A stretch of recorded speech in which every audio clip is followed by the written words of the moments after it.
Big boy on the rails.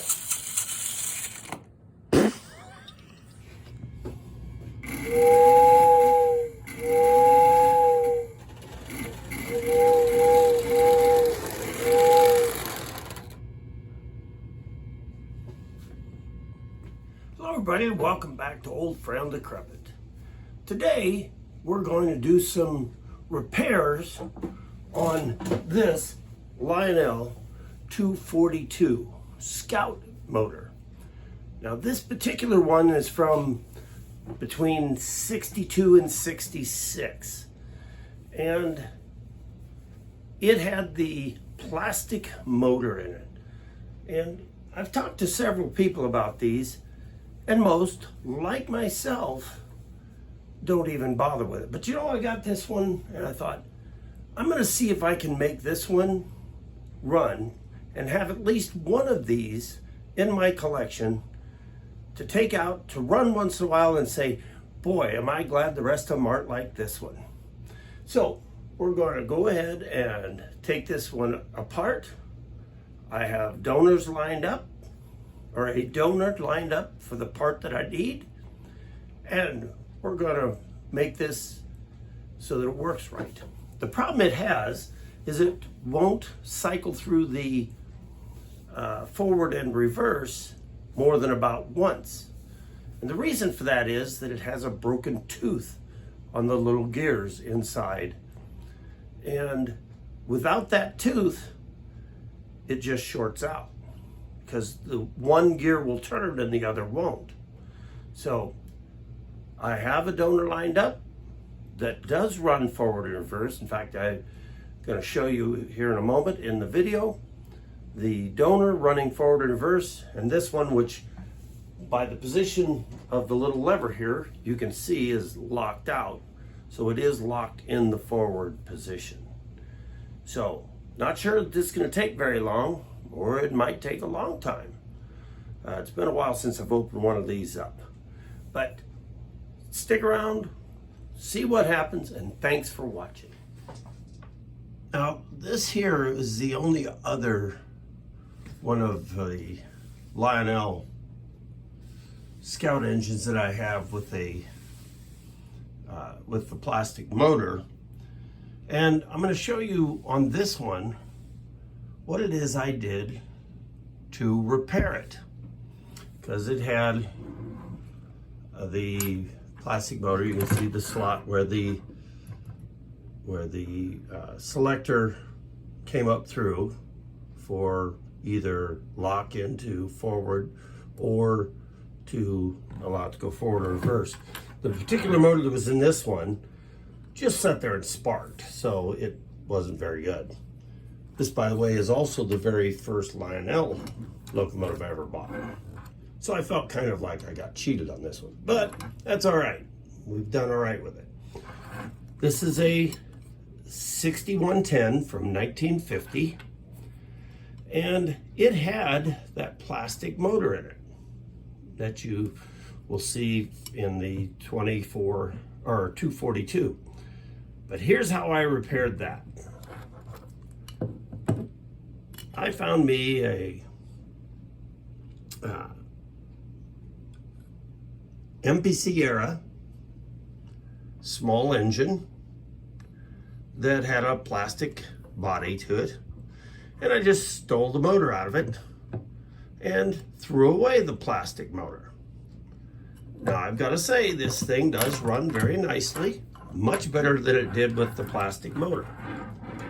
Now it's not much to look at, it's pretty plain Jane, but it does run. So that is the usual way that I would fix these, other than the one I'm working on today, which is to do it the hard way. So just thought you'd like to know there is an alternative. Now the first thing we need to do is to get the motor out of this particular locomotive. And first thing I usually do is pull this pin out. For the most part, it just pushes in, if I remember right. So we'll just See if we can't do that.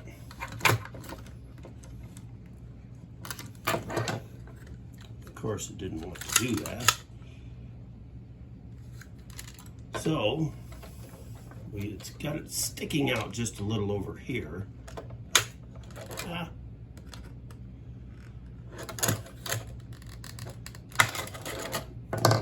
Of course. So, now what we need to do, because things aren't going to cooperate the way we want them to, we're going to have to get a little more forceful.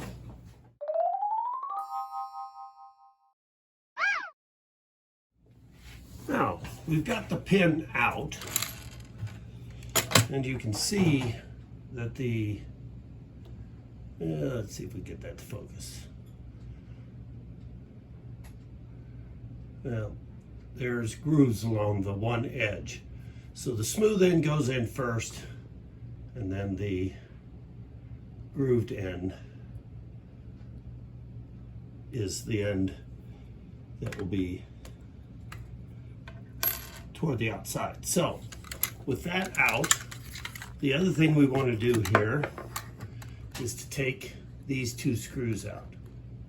These two screws right here and right over here.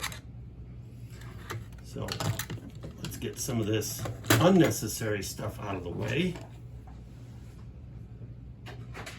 Oh, gotta get a little something to keep the loose parts in when we take them off. It's always good when you consider that the floor in here has kind of a multi-flecked look, so things drop on this floor and then it's extremely hard to see them. All right, you pig, there we go. You do have to be somewhat careful with this because it is a plastic shell.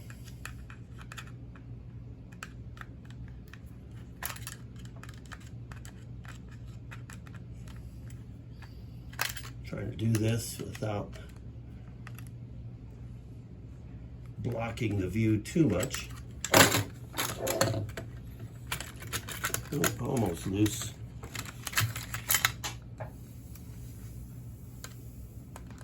So you can see there's a wire here. Now, I don't know if that's on all of them or if that's something that was added by a previous owner, but it's for a ground.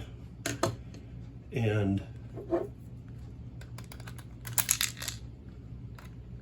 so that is something we'll have to make sure we get attached when we're putting it back together. So the motor is now, or the shell is now loose. We can set it off to the side over here. Now you can see everything comes out. Front trucks, the front part of the drive rods, the two screws that held that front truck assembly, and we are, one more thing, we can take this out of there just so it's out of the way. Take these rear trucks off, and all they do is, you see it's got a little lever or a little tab on the end of it there, and it just slides right over this copper piece. And one of the things, you do get some of your ground through these rear wheels. So we are ready now. We turn it over and you can see the paint is wore off of those screws because this one's been off several times. Oh, another thing to look at here, or to consider here, these are a bayonet type headlight. So they just slide in and turn. Now, this gets a little tight here because these don't stick up way far. So you just got to be carefully get just 2 sides of that nut. All right, come on there.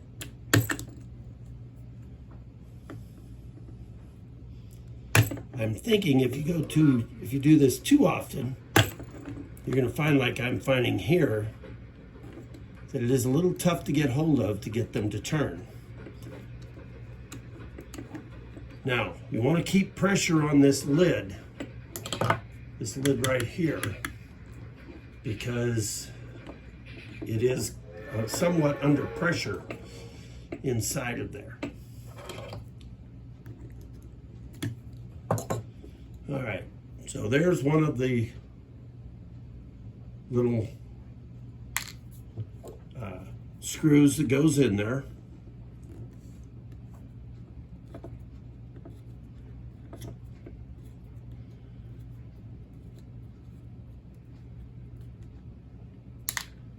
And this is now loose.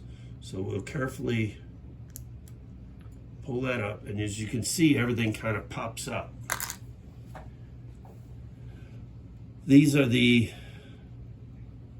contact points, upper and lower.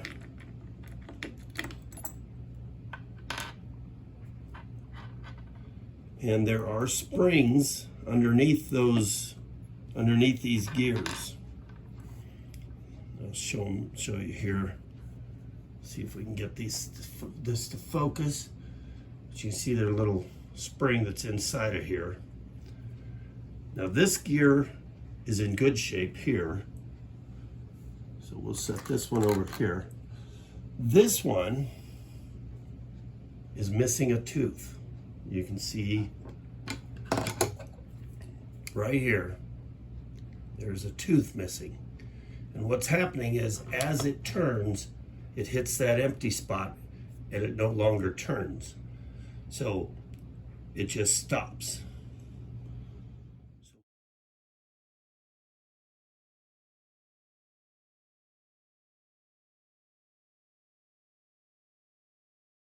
What we'll do here is we'll put the spring in here because we may want to use that spring, but we want to find the matching one in the other. Now you can see these are not the same. One has a flat top on the gear, the other has a pointy. So you want to make sure you get those. And once we go to put it back together, I'll also show you, I don't know if you can see it very well, but on the face of it there, the one has 4 dots, the other has 2 dots. And that's how you're going to kind of time this. What I've done previously is I've timed them just kind of at the top and let them turn to each other. But today, because I'm going to have both of these good, I'm going to time them toward each other, and I'll put the 2 dots across from the 2 dots on the 4, and we'll see how that turns out. So this is the broken piece, so we don't want to necessarily we're not going to be too concerned about where that ends up. And here is the other contact. Now, I'll just show you here.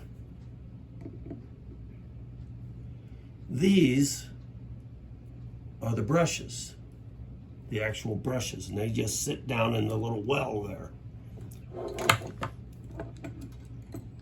And looking in fact, I should just pull those out for the moment, so I'll do a quick clean on those before I put them back in. You know, just clean the face of them. All right, come on, pig. Come up out of there.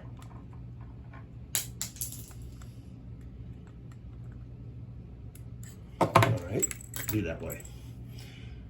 All right, now if you look down in there, you can see the commutator face. And this one looks pretty good.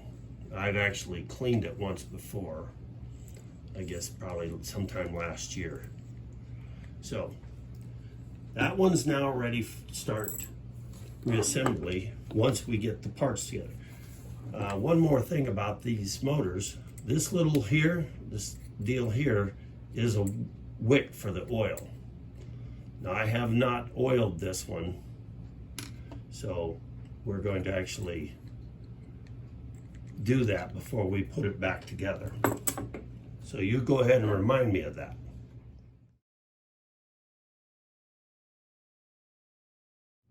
Now we do have the gear out. As you can see, it is pretty dirty. So we're going to get the fiberglass pencil out, and we're going to clean that up a little, because that's actually where it's going to make the contacts.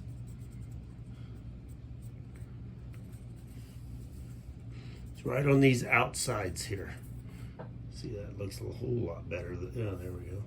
That looks a whole lot better.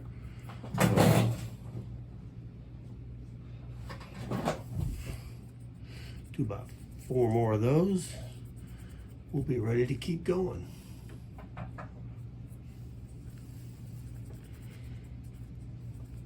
Yeah, the one that I'm taking these from, it didn't run great, but I can see why. It looks like it's pretty dirty. I haven't looked to see what the commutator plate in that engine looked like.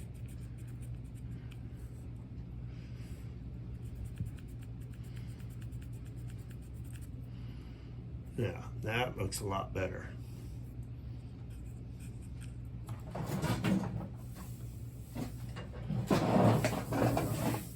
So we'll move this donator shell out of the way. Probably put that in a bag in case I need to ever use anything off of it again, because it still does have some other parts that are useful. All right, there's the spring.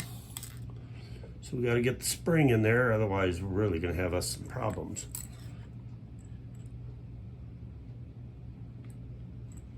And the spring sets right over that. Get the other brush back in there. These are a little, as one Englishman said, these are a little fiddly. And that pretty well describes it too. They're kind of fiddly. So get that, oh, well, we were gonna get that spring lined up on there.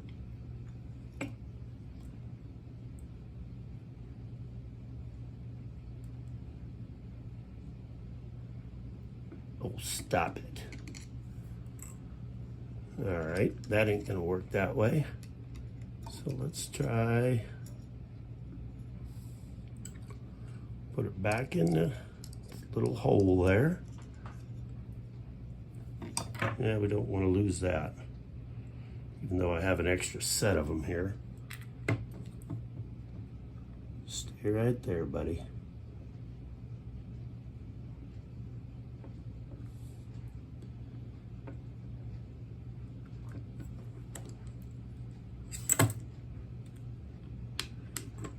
All right. Now,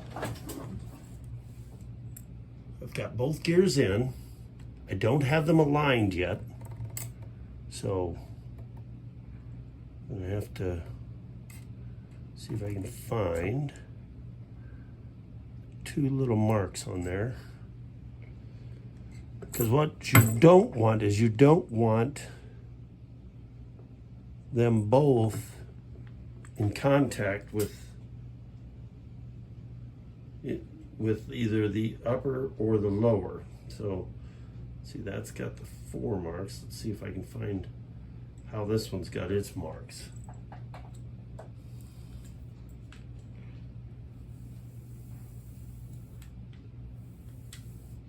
All right, we're gonna take a break here, and all right, looks like I've got it lined up. Now we're gonna do, the whole operation here is like a 3 or 4 handed operation, but we're going to try and get it done anyway. We're going to put in these contacts, and they fit on a tab, which does help if you can get it lined up to the tab. And then it's got a tab that's got to go down so that you get them oriented right. Now, I'm sorry if my hands are in the way, but at this point, okay. Now I can show you this upper one here. You can see you can zoom in some. There's a tab right here that goes into this upper connector or contact, and the lower has a similar, or it's identical. Now, once that's in there, then we get our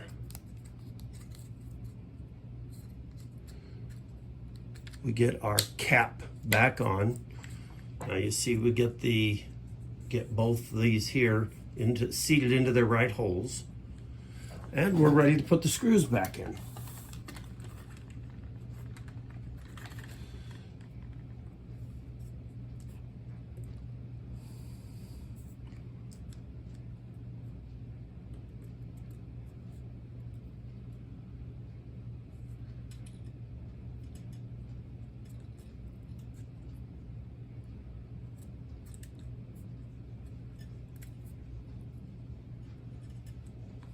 All right, you pig, get started there.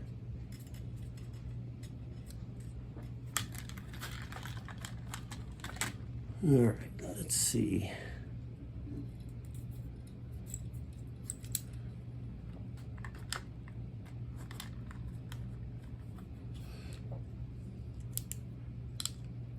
Once they get started, they don't screw in very far, but you do have to screw them in tight, you know, so it snugs up that cap, because the cap is the upper, kind of the upper bearing for those gears.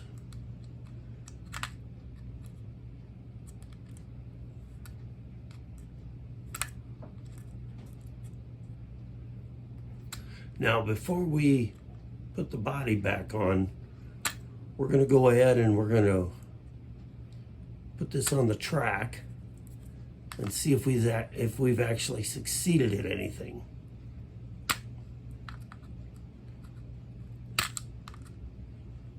All right, okay, there's the forward and reverse position. And that would be the lock position.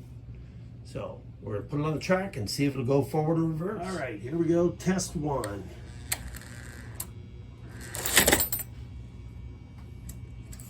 Well, it went one direction. All right, let's try it again.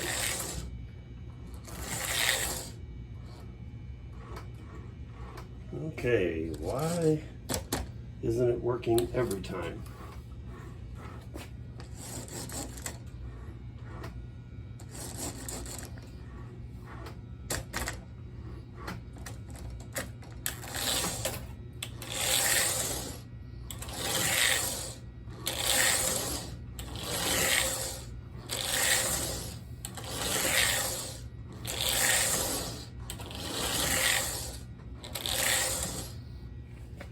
All right, let's put it on the inside track and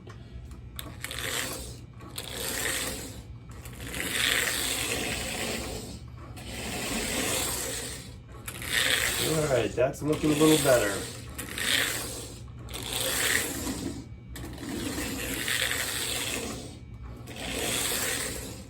Everything's all assembled, and now we're in for the test with a short train. Okay, why aren't we getting anything there? That's different.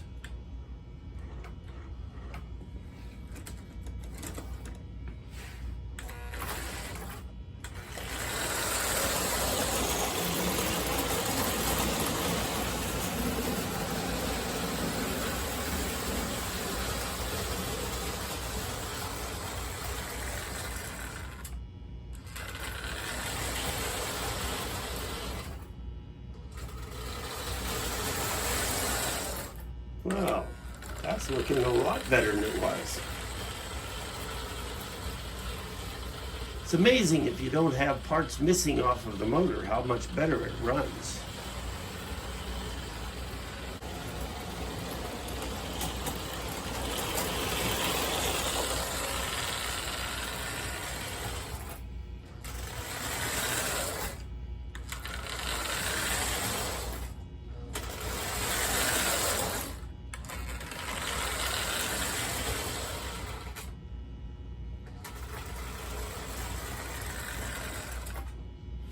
Now, having completed this, I still stand by my decision to only have one of these, because it really is kind of a pain to work on it if something does go wrong with that.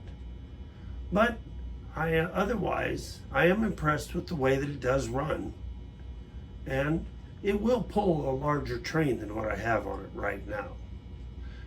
So thanks for watching.